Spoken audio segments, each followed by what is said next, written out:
Well, hello, creatives, community, and kind folks. Welcome to RPG with DBJ. You guys are hilarious in the chat. Co-host talking on the side, hilarious. Like I don't see you talking behind my back. Nah. Anyway, welcome to Third Pillar Thursday, third pillar of Exploration Thursday, and we're just going to continue our conversation from yesterday. So I thought, same T-shirt, same subject, but um, Seat of the Pan Studio. I came up with the title of the show is going to be changed. I'll end up changing the thumbnail a little bit. So 10 OSR style puzzles, obstacles, whatever you want to call them. I'm gonna call them puzzles for now because it's kind of common nomenclature in the tabletop community that I stole from video games. And we're going to go through them. I know you guys have a ton of ideas. And essentially, I want to do a compare and contrast from old style gaming, OSR gaming, to modern day. And some things that are lost in the translation in or the extremes of that confluence might not work, but something in the middle does. And maybe I shouldn't fondle my fingers like this. Or maybe I should. Um anyway, yeah, Z. Mm-mm-mm. I think we're probably on the same page here, Z. Mm-mm-mm-mm-mm. Oh man. Oh, I'm losing you guys. Okay, there we go with the chat. Sorry. No, just sleeping in the cast off effluvia of human homeostasis.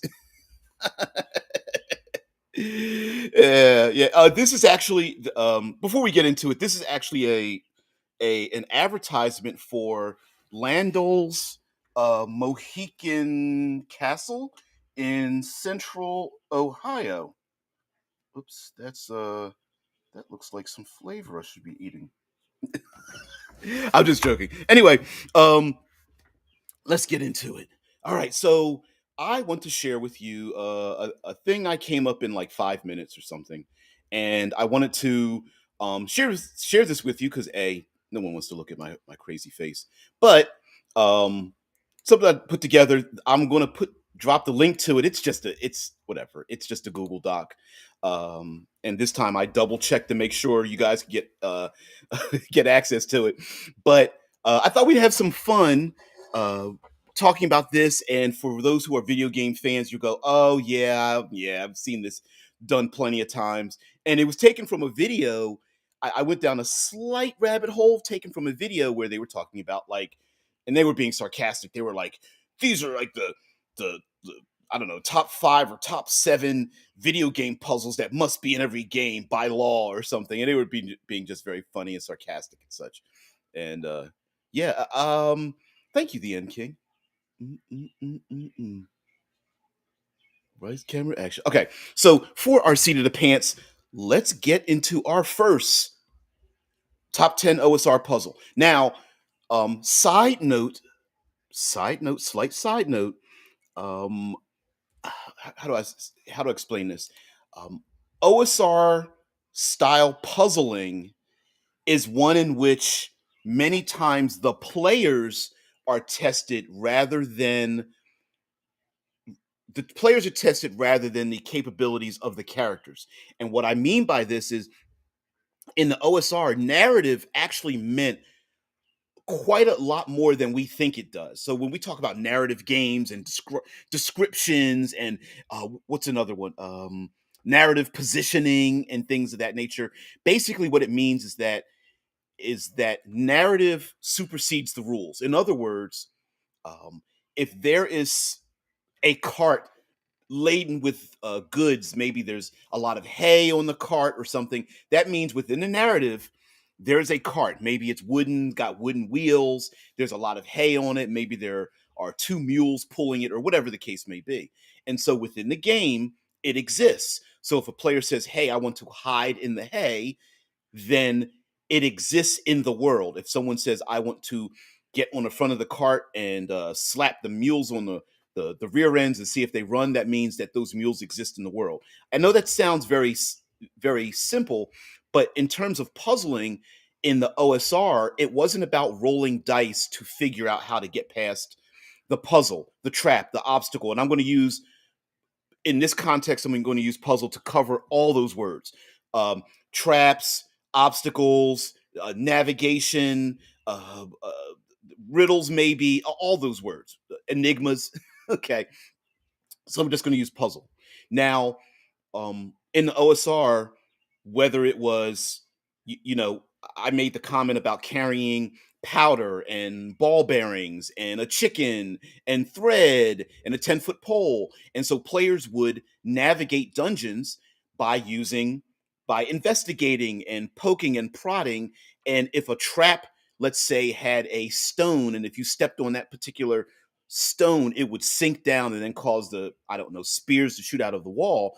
If the player found that one stone that was different than the others, or the secret door, or that if swung open would scratch the floor, or a secret passageway, but there was air blowing through that passageway, and they would use a feather or dust and the air would blow. It was about investigation and it was about player ingenuity. As we get more into modern gaming, some would say, well, that's unfair. If you're playing a dumb character, why would you be able to use your own brilliance to navigate a world where your character might not be that intelligent? Fast forward to modern gaming, we have, well, hey, I walk into the room, I make a perception check. What do I see? Right?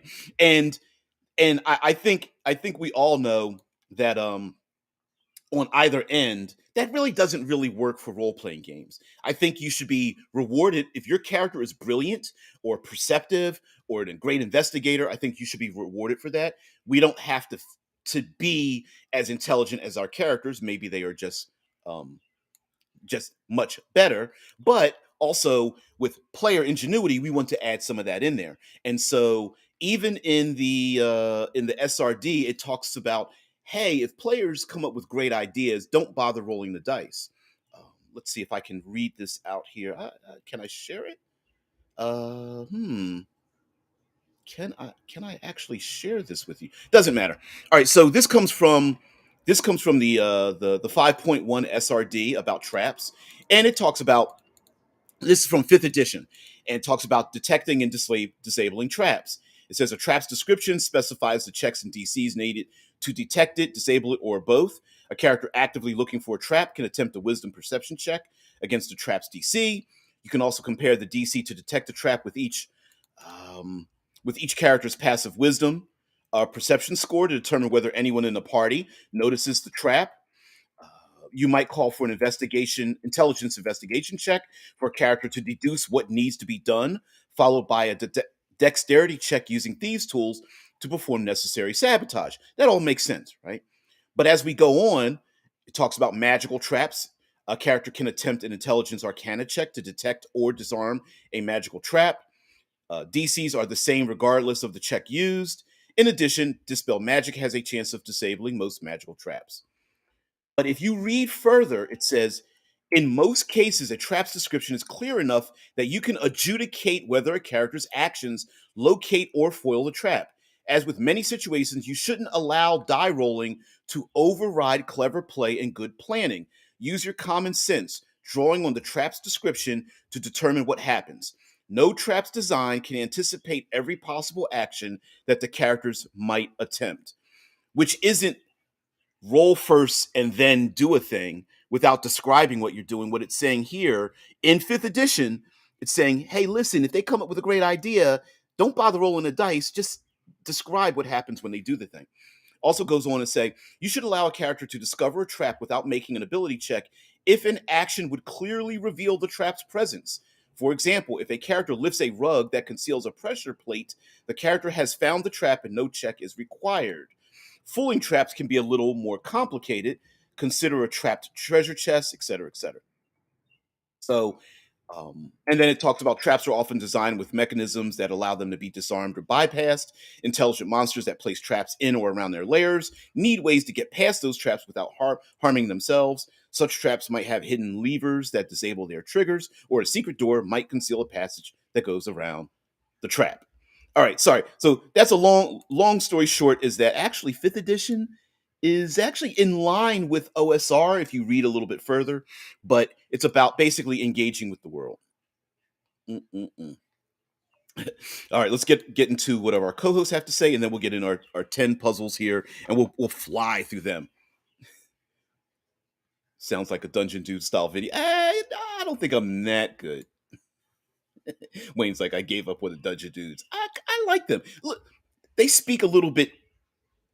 They're kind of like me, where you hear me over enunciate things. It's a strange podcasty style kind of thing. But if you ever record yourself constantly and then listen to yourself back, you can hear the slurs and the s's and the pops and the p's and all that kind of stuff, and it really jars the ear when I slur a word, even though I do it all the time.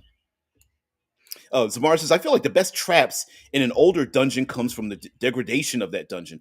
I agree. I think the classic man-made someone built this trap to be a trap thing is kind of passe, but I think I'm sorry, time, nature, erosion, all those things are the best traps where the ceiling might collapse just because the place is old, or um, there's been a flood and things are weakened, or earthquakes or something like that. You guys, depends on what your ration is. An elf ration in my game world is meat, lots of meat. Uh, my elves are vegetarian, but that's all right. Okay. Um, yes, Mars says the heart of O and AD&D hiding in 5e. There's a lot of that. If you read the Dungeon Master's Guide, there's a lot of little things like that. But okay, let's see if you guys agree with what I stole. Um, and if we did steal it, let's stole it and run it like we treat it like we stole it. All right, here we go. This is a popular one in video games. Water, like rising, falling levels, flooding, and flooded areas. Um, this is a common one. Um, Using any kind of water level in a as an obstacle, especially stealing this from the OSR, is a great way to complicate the lives of your player characters. And water itself is a danger in role playing games to the extent that just adding it in without any other dangers is a great way to get your players to like go and like pause and really think and or rethink their actions, especially if you put something at the bottom of any type of water level. It is one of these things where you're going to have the extreme in your party. You're going to have one player that's like, I'm not touching it, I'm not going in it. You guys literally going in the water is the most dangerous thing you could ever do, flat out, period, versus the other player character that's like, I'm getting naked and I'm gonna jump in, right? You're gonna get both those kind of players, and a water feature in your game is awesome. You put something sparkly at the bottom, you put a treasure chest at the bottom of a pool of water, you go into a cave system where as the players walk, the water levels rising from their ankles to their calves and knees and thighs and waist and chest level and whatnot. Um you you add in sounds and um, other sensations, something swimming through the water. You have loose rocks, so if they tread into the water in its waist level and all of a sudden one of the PCs slips and falls under, anything like that, and then you take a monster, any simple aquatic amphibious monster, and you add some tentacles in there or something like that into a deep dungeon, some crocodiles or whatever, sharks or something, doesn't matter. It just water features are a great uh, equalizer when it comes to adventuring. And I would start out with using small, limited amounts of water features, because the rules in terms of whatever game you're playing, whether it's Dungeons and Dragons or anything, water has its. You can hear my Philly accent here, because it sounds like I'm saying WORDER, water. Um, but it has there are a number of interactions and adjudications that you're going to have to do. So it's pretty strange. Yeah, I hear you, Wayne. Yeah. Water was a trap in the original silent Phantom film. Of course, listen, it it's in God of War. It's in the Zelda games. It's the Uncharted games. It's every time they have a video game that has a water emulator, they will put the water in it. Mike says one trick from OSR to translate into modern gaming is creating problems with no set solutions. Hell's yes, slow clap on that one. Yeah, making your players, not characters, think is the key. Exactly. And Zamora says, agreed. Also, add in the requirement of a mundane item use, like making them feel clever for having it or forcing them to find an alternative. And this is where using very simple items can be a game changer kind of thing. In terms of like, oh, the 10-foot pole, the powder, I'm going to find a bamboo shaft and use that to breathe underwater or something like that. Hey, my character is the best swimmer or something. Um, just using those things, it can really make the players feel very, very creative in terms of navigating. Um, Mike says past editions had hazards everywhere. Yep, green slime, yellow mold, shriekers, brown mold, in combination with problems like water, climbing hazards, traps, etc. Yep, not so prevalent anymore. I definitely agree. I definitely agree that that those navigating around those things, even the fact of for example, instead of just walking through a dungeon and getting from room to room, what if the players need to submerge themselves into a water feature to come up on the other side and they don't know what's down underneath, right? They're going through a swamp and they have to trudge through waist level murk and mud and uh, if there's living things in it and they can't see in it, the great equalizer. So here we go with number two is sunlight. Technically, it would be, I guess, it would be sun slash light. Um, like using mirrors, lenses, prisms. We. Yes, I know about the ubiquity of dark vision. Everyone complains about it and just hand waves it away. But I will say that dark vision itself has a limitation. A that it's has disadvantage on in dim light. You have disadvantage on perception checks, and in passive perception, it's +5. So you have to do that. That's one part. Another part is it's completely black and white. So going back to our water feature here, every liquid looks black and white. And if you look at a water feature in with dark vision, unless you can smell it, feel it, and you use your other senses, you don't know what that water feature is. So if you see a pool of fluid, is it blood? Is it oil? Green slime? Uh, is it what's not mold?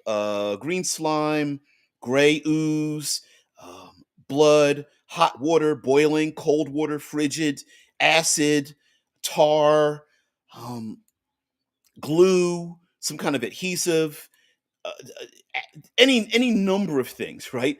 It's black and white. Now, like I said, could you smell it? Could you touch it? Could you taste it? Sure, but dark vision is black and white, so you might not know that. Also, in video games with the sun and light, the idea of using mirrors, lenses, and prisms is the idea of running around and moving maybe one or more lenses or mirrors to activate or initiate or turn off or on something in the midst of dangers around you. So, for example, the player characters go into a room and there's sunlight streaming in from above, and there are five copper mirrors or bronze mirrors or something like that, but they're all facing different ways.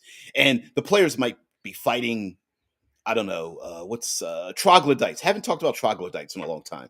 An old favorite, actually, of mine. But anyway, the troglodytes attack the PCs, and the PCs know there's no way out of this room unless they turn the bronze mirrors towards each other to reflect the light around the room or something, right? So the tool to solve the situation might be in the room, and then if you add dangers in, flooding, fire, reinforcements, uh, roof collapse or something that might add some time pressure on the players needing to adjust the mirrors to activate the doors or whatever.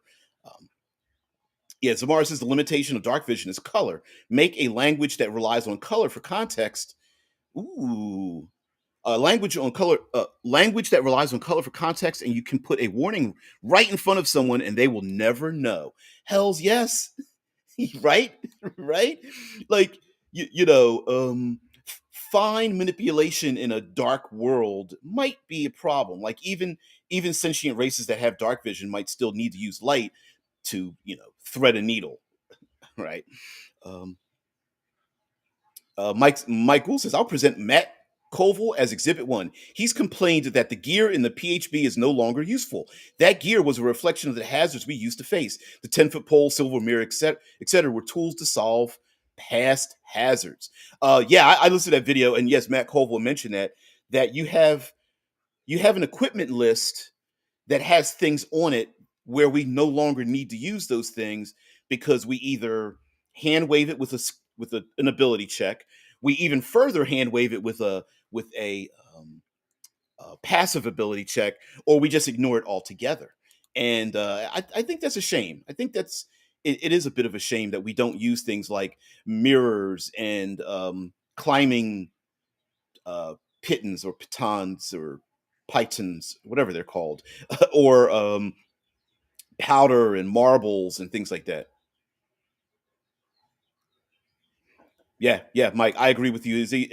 He says, however, I will rebut his point that it isn't Watsy's job to add these problems; it's ours as GMs.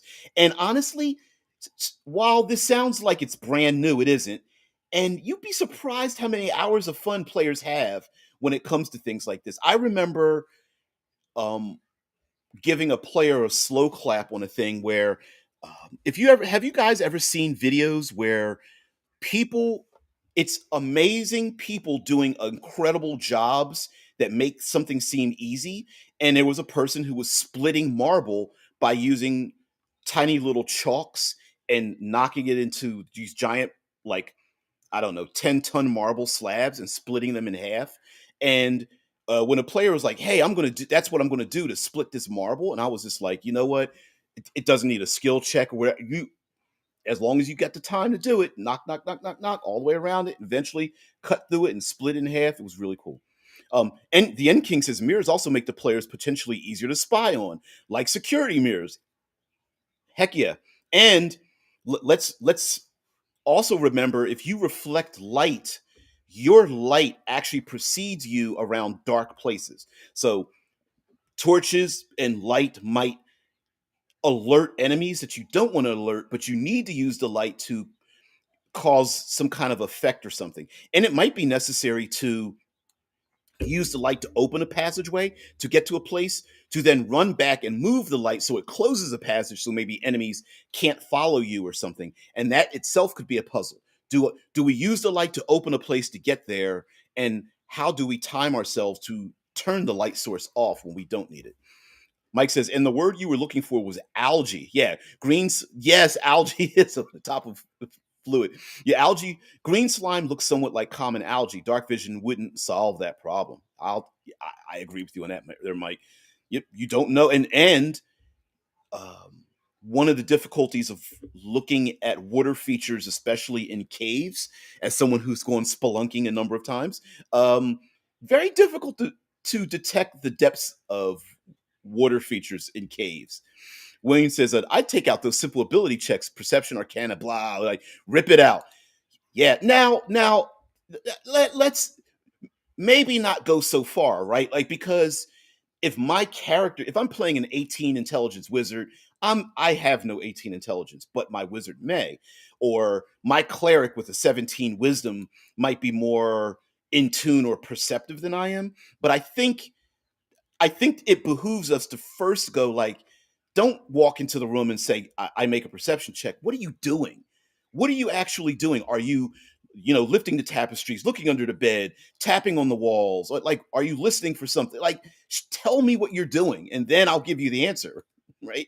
You like, basically agreeing with what you're coming on the around the corner with agreeing what you're saying there, Wayne, is is if a player tells me what they're trying to do, maybe it's just easier and doesn't need a die roll, which could have a failure point, as opposed to I walk into the room and make a perception check.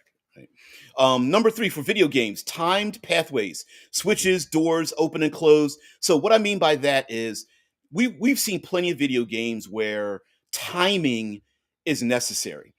One of the simple timing things are like platforms you need to jump on, doors that open and close and slide back and forth or up and down.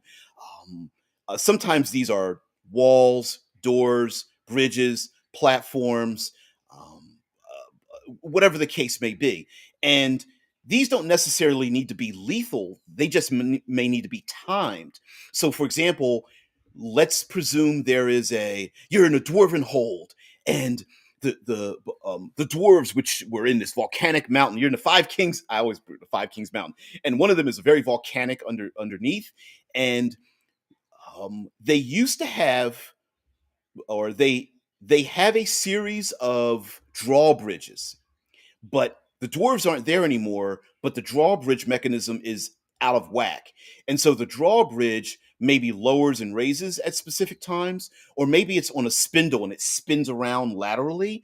And if you time it right, you can step up to the bridge, which turns and twists like like the old style train turnstile, and it turns you towards you where you want to step off of it. But if you have the wrong timing, you might fall into the lava or the acid pit or whatever. And again, like I said, it doesn't need to be lethal.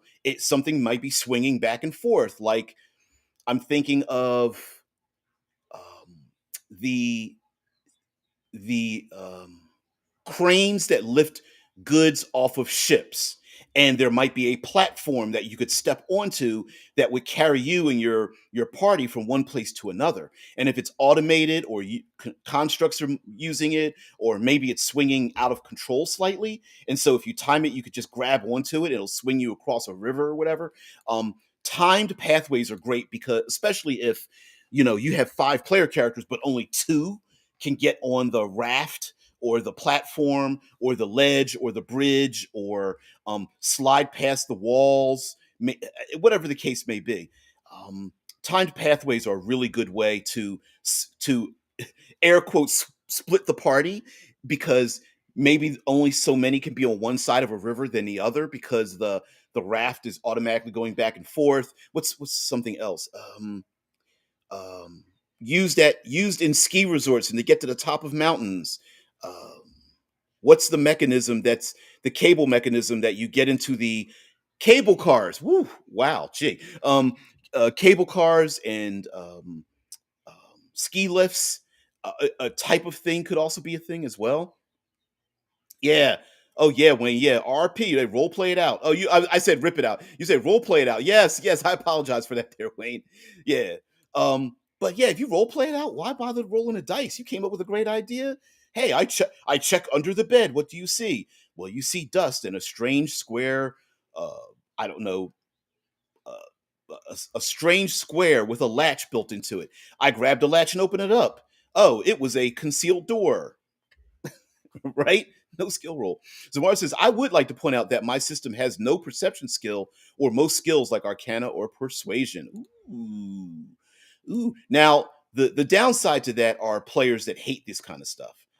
Let's just put it out there. There are some players that absolutely hate puzzles, and if you to make it more palatable, if it's far more exploration, what's this, how does this work, can I move this, can I touch that, that might sound a lot better than literally telling your players you enter into the room and this is a puzzle, right? This could just be the puzzle itself, might just be a natural element of the world that they're in.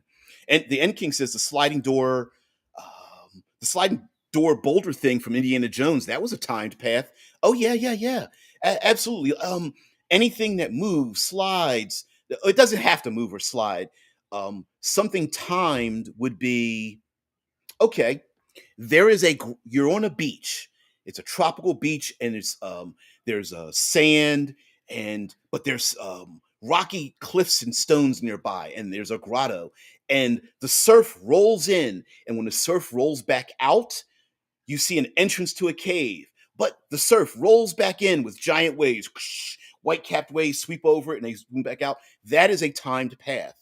Um, it is it is a problem the player characters may need to solve, i.e., maybe the opening to the grotto might only allow one player to get through at a time, but they can only go through it every other round. And if enemies, Sahogan, come out of the ocean to go after the players, and the players are like, "Come on, let's get into the grotto," where I don't know, whatever.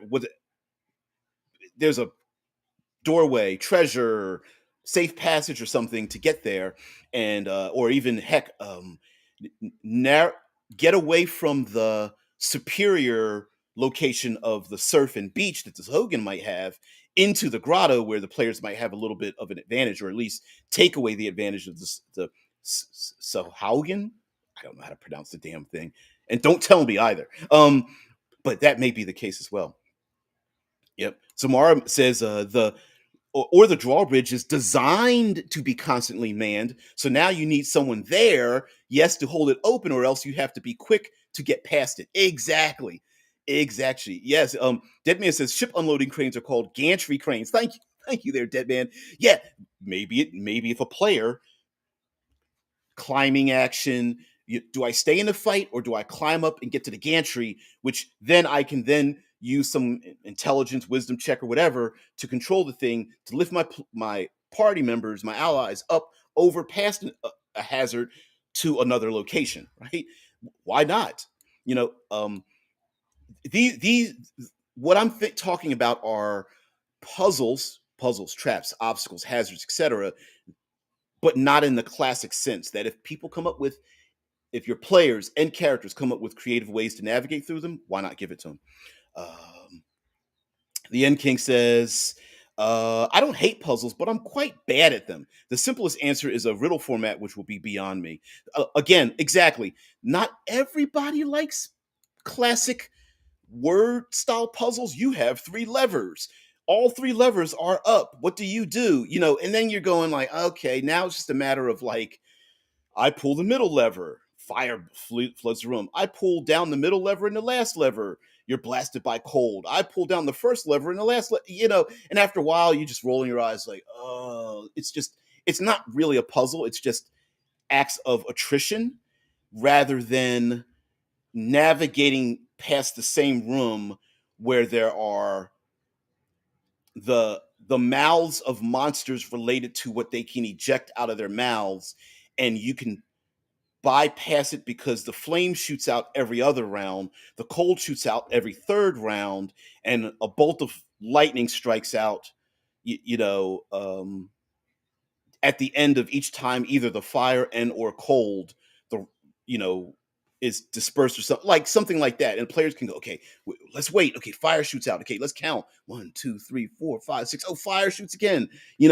Something like that. All right, so here we go with these four. Is follow the line, like color paths or trails, and basically this is the idea that you have a single colored trail, and the classic hospital, follow the green line towards something, follow the red line. Now it doesn't necessarily need to be literally a painted line. Maybe explorers went into the dungeon before the player characters and used chalk. Maybe there is something arcane, like if I use detect magic, I can see the line.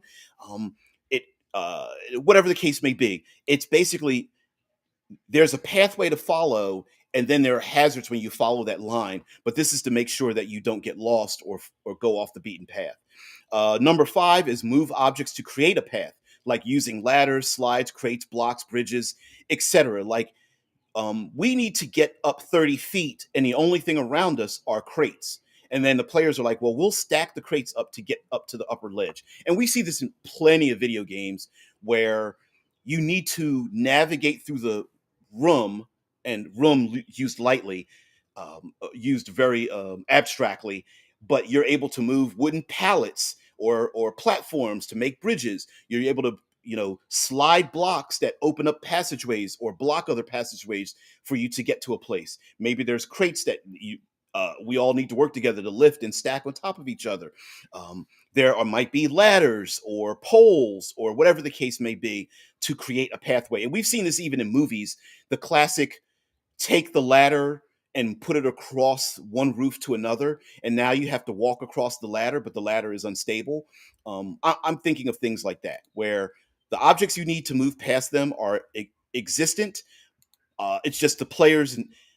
This could be a time feature, like the barbarian's the strongest one to lift up the crates, but the barbarian's got 5 crates to move. Does that take 5 rounds? Probably. Or do we work together to stack the crates and only take 2 rounds to do it because there's other dangers involved in it? Combination locks. This is a lot more puzzly than more obstacles and hazard, but this is our words, phrases, keys, and numbers to unlock and or lock a thing. Players go into a sewer. They're trudging through waist deep, nasty sludge. They get to an iron grate. There is a lock on it. PC says, well, I collected 3 keys along the way. I'm going to see if one of the keys opens up the grate to let us through to go into the sewer system to get underneath the castle. But unfortunately, behind them, there's troglodytes coming after them. Hey, instead of fighting the troglodytes, how about we all get through the gate, close it, and then I relock it with one of my keys? That would be combination locks. Of course, if they're arcane doorways like words and phrases that can be used, maybe there's a certain combination of numbers um, uh, and things like that. I wouldn't make this too difficult, but what I would do is make it so that the player characters, like in a video game, collect what's necessary to move on. I believe it's Paranoia that had locked doors based by color code. It's a science fiction sci-fi game, like the early '80s or something like that. But anyway, you had color coded doors: red, yellow, green, black, blue, and you could collect these code cards that will let you go through one place to another. And so if you didn't have the proper code key, you couldn't get through that door.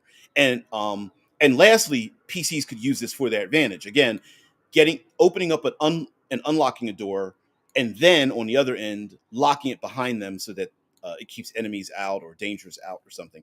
And those dangers don't need to be creatures. It could be floodwater. It could be lava. It could be acid or something. Um, Powerful winds, whatever. Number 7 are slide puzzles, which release varying dangers. So slide puzzles, to me, are similar to the moving blocks I mentioned before. But if you slide something in one direction, it releases a danger, but it allows the PCs to accomplish something. Whereas if you slide it the other way, it releases another danger. So a slide puzzle would be, you're in a room and you need to slide the puzzle to the left, but it'll flood the room. Everyone knows it'll flood the room, but then you could float on top of the water, tread the water, and get up to the 3rd level. But you needed to slide the puzzle. The other thing would be sliding it the opposite way, which might make the room, um, the floodwaters recede back so that you could stand on solid ground. That would be like a slide puzzle. Another slide puzzle would be sliding the puzzle one way and it releases a dangerous beast. Slide it the other way and a different styled beast might come out. So slide it to the left, a basilisk comes out. Slide it to the right, a hydra comes out. Something like that. Giving the answer to what danger would be there for a slide puzzle, especially if the players are able to navigate through explore your world, I think behooves us. It definitely hit them over the head with the clue stick. Um, I'll get back into what you guys have to say. The escalating danger puzzle, which is like a disgorge, destruction, narrowing, pass, something like that. The escalation danger puzzle is, okay, everybody, if we don't touch it, nothing's going to happen. But if we do, we know that the danger is going to escalate. So the escalating danger, again, with the flooding room, is that the flood starts, the room is dry, and then the escalating danger is maybe aquatic creatures start coming in, or there's a portal to another dimension and it starts disgorging enemies, or uh, the minute we cross this room, the walls are going to start moving in, or the moment we take this idol, Indiana Jones, the entire complex is going to start collapsing behind us. that kind of thing. The escalating danger puzzle is very common in movies. Um, what's a good escalating danger puzzle would have been the very first Lord of the Rings movie, Fellowship of the Ring, where they run through the halls of Mordor and they go down the steps without handrails. And the escalating danger of the steps collapsing behind them kept increasing. The first danger, hey, we could all just jump across the gap. Second danger, two members of our party are going to need some help. The third one, oh man, now we're standing on top of a teeter-tottering pillar that's moving back and forth. And oh, guess what else is happening? Enemies are shooting at us, right? And two more: the athletics obstacle, which is like running, run, jump, swing, swim, lift, push, etc. It Yes, there's an overlap with the other ones, but basically the athletics obstacle is you need to get from A to B, and you're going to have to run, jump, swing, climb, um, tumble roll, whatever, push, lift someone, or whatever. It's basically a lot of physicality to get from A to B. And if you add in other dangers, enemies, and things like that, it could slow their pace. But we see this in any number of video games where you have to um, swing on the rope, jump across a chasm, climb up the wall, slide down the wall, that kind of stuff. And lastly is the tight space obstacle, the single file, the remove items, removing the armor, weapons, etc. The tight space obstacle could be a shaft that you have to lower yourself down into or climb up. We see this in classic going through sewers where to climb up to the surface in a street level, hey, you can only get one person to go up and climb up the ladder, up the tube. It might be the walls are closing in, or it could be a narrow pass where the ceiling is very tall, but left to right, side to side, shoulder to shoulder is very tight, or the tight space might be ceiling level, so it's very wide and expansive, but you have to duck your head or crawl on your chest. And lastly, of course, it's the slide through the tube thing where there might be plenty of dangers, and we all know how panicked we can get with that. So those are my 10. Let me get back into what you guys have to say so that we can just end the show with everything, anything and everything you guys have to say. Um, then King says the escalation could also be called the clown car trap. The clown car trap? Yeah, where every time you add another person in, it's just going to make it worse. That doesn't look like I stole. One stole from V. I'm going to change that.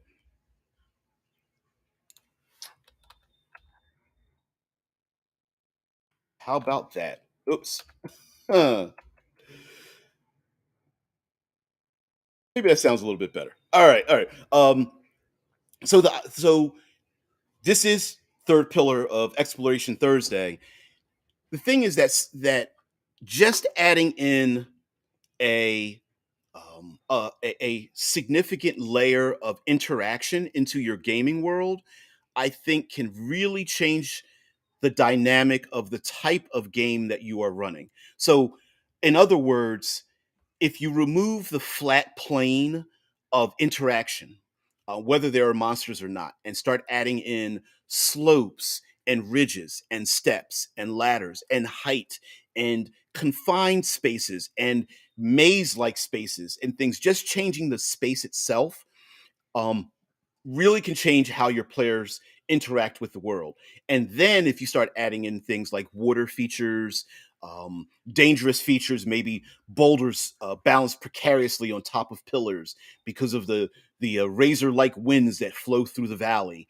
Maybe there are you're in a deep jungle and there are lots of vines and cliffs and things, and the players may need to navigate through the treetops to get from place to place instead of walking along the ground. Maybe they're in a world where there is no ground and it's all about navigating through the foliage. And so the players is not about walking across a flat plane, but walking single file from tree branch to tree branch, swinging on vines and uh, balancing precariously on the edges of very large leaves that flex up and down. Maybe even needing to have a tree branch flex up and down to spring them from place to place. We see this in a lot of video games, and adding that texture into uh, navigating and exploring your world might be very awesome itself.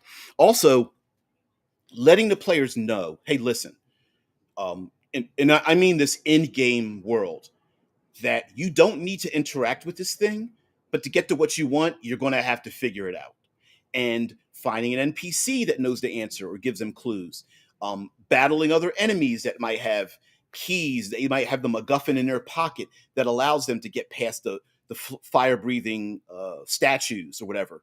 Um, Giving them the option of being able to navigate in and around the world, finding concealed and secret doors that allow them to bypass traps and dangerous areas is something that just seems to be somewhat lost in favor of story focused, individualized adventuring rather than location based.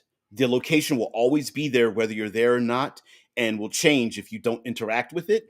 Is another kind of thing. Also, letting the players use and abuse the background and the environment is also a thing. If the PCs know how to activate the flame traps, they could absolutely um, uh, use a battle retreat to get enemies to stand in the way of the statues, and boom, light on fire, and bam, they're all automatically attacked or something like that.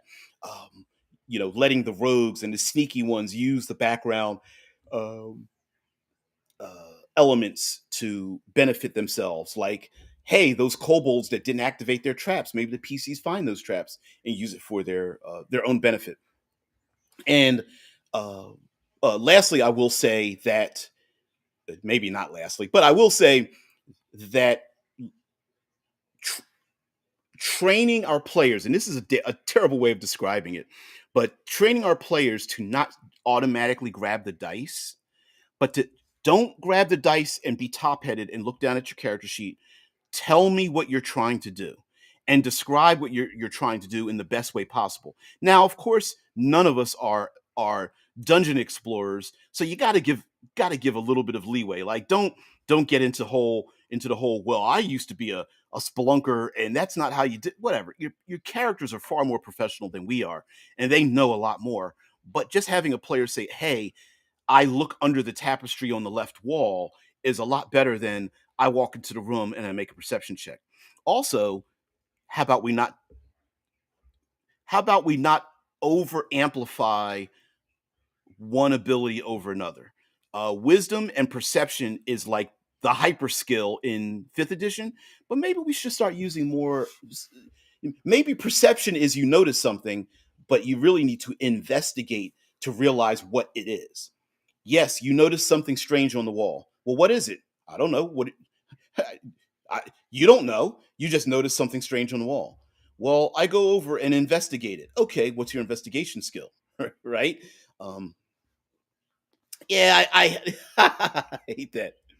Yeah, the Eddie King says, yeah, that first word counts and all that kind of stuff. Like, you never said you secured the rope first, you die. Yeah, horrible DMing. Yeah, exactly, right? Like, what adventurer beyond first level in their right mind would not tie a rope and secure a knot in a rope to climb down a shaft, right? Now, if there's enemies at the top that try to cut the rope, that's different, but oh, when will a ranger ever forget a piece of equipment in their uh in their exploration sack, right? When they backpack, they probably don't even remember themselves picking up every item that they had with them and put into their backpack. This just becomes natural. So yeah, doing that first word counts and all that kind of stuff. You didn't say you were, and doing X, Y, or Z, it's horrible DMing. uh, Zamar says destructible environments are the golden name for video games and a given for TTRPGs. Use them. I I can't agree with you more. Yeah, destructible environments where I hide behind the crate and it gets destroyed. I break the crate open to find something inside of it. Um, I hide behind the wall or the trees. I use them as cover. I swing on the vines. But as you an example. I grab a vine and swing on it. Great. You swing across it, but you there's an audible rip when you arrive on the other end. And you don't even need to make a skill roll for this. Oh man, there's two vines left and there's five people in the party.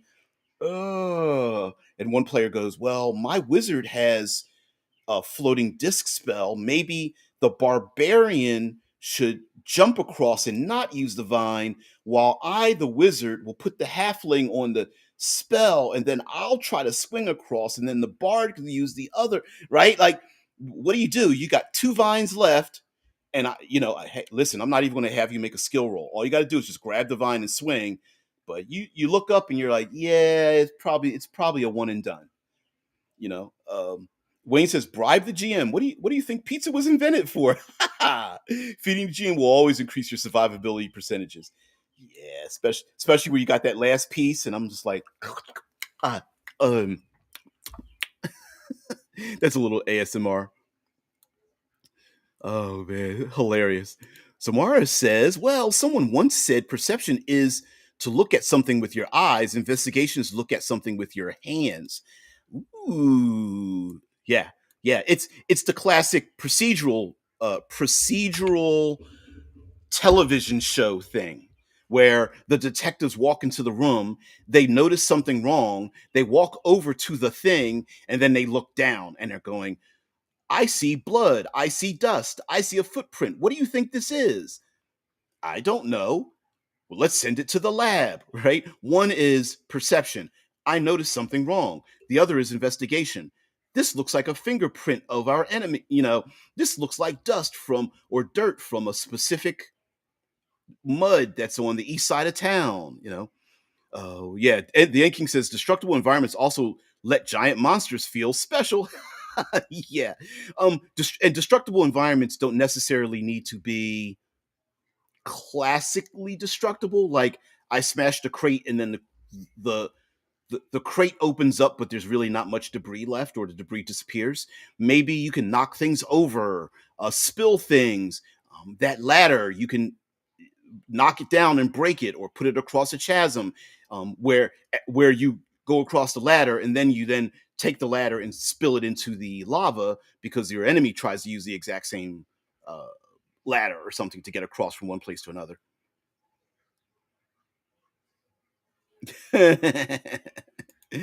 Oh man, yeah. The End King says in Skyrim you can run into a house and be safe from a dragon. Not so when you're at the table. Although using like some of the other ideas here, like for example, if we go down to what's one, a water feature is probably good. A timed path would be good to hide from a dragon. Moving objects could be good to hide or at least mitigate damage from dragons. Slide puzzles maybe. Maybe some athletics or tight obstacle. Like, for example, let's say on an open field, you're subject to all the attacks from a dragon. But if you go down a dark alley that's narrow, maybe the dragon can only reach you with one of its attacks, either a breath weapon or a claw or a wing buffet or a tail strike, right? But not all of them. Same thing with hiding down in a sewer hole or something where there's enemies above you. Yep, yep, yep. Hell's yes. Zamar says, yeah, being chased by were rats, climb up a ladder. They are following you up the ladder, kick it over. Force the DM to roll to see what survives or not. Hell's yes. Hell yeah. And isn't that a little bit better than just a bunch of stairs? Or what have you, or using that water feature to hide from the fireball blast, right? Hey, I ducked myself down in the water. Great, you have resistance to fire or something, as long as you hold your breath when the statues breathe the fire out or the wizard casts a fireball spell. You know, why not drown an enemy? And this is where you get into issues where the rules don't necessarily reflect the panic and desperation of the player characters. The drowning rules in 5th edition are ones in which you and I at the beach can operate by. I hold my breath for 3 minutes. In a fight, that's probably by rounds, right? I would when you're burning oxygen, yes, you're heroes, but if you can hold your breath for 3 rounds of combat, honestly, that feels like a long time. It's not very long, but it's a long time uh gamified wise, right? And who's to say that you can't pull an enemy, do a seal reveal, the military seal reveal where you slowly come out of the water and pull somebody down and slit their throat with a knife and pull their body down into the water feature silently or something. Gotta have a seal reveal. And that's, I mean, how cool would a player feel like if they did that? Hey, Ranger, Bard, and Rogue, we're gonna hide in the water and just stay there for as long as we can till the guards come by, and we're gonna grab the, I don't know, the orc guards one by one and keep them silent, pulling them down into the water. You know, those are the kind of things that are just make people feel kind of cool. So anyway, these are my top 10. I threw the link into the, I mean, you could steal, it doesn't matter. You could steal this and literally write it down if you want to. I'll change the doobly doo when the video is over. But it's just something simple that I came up with, pulled it out of my ass. So these are like some of my top 10 puzzles stolen from video games. Guys, thank you very much for being here. I really appreciate it. You'll see that YouTube is rolling out a new YouTube podcast feature, where they're attempting to split off podcasting from the video feature. So it's not just audio, but it will be the videos. And they're also allowing podcasts to go over and fuel their YouTube music. And so I'm going to see if the show gains some traction, because there's, I don't know, 1,800 videos on the channel or something the last time I checked. A lot of that is podcasty ish. I don't know how good of a show this would be as a podcast, but you can always try. It's pretty seat of the pants or something. Zamara says, player, I dive into the water to dodge the fire. GM, great. You see something green scaly slip under your arms as you dive. Roll nature to see what it is, and roll low.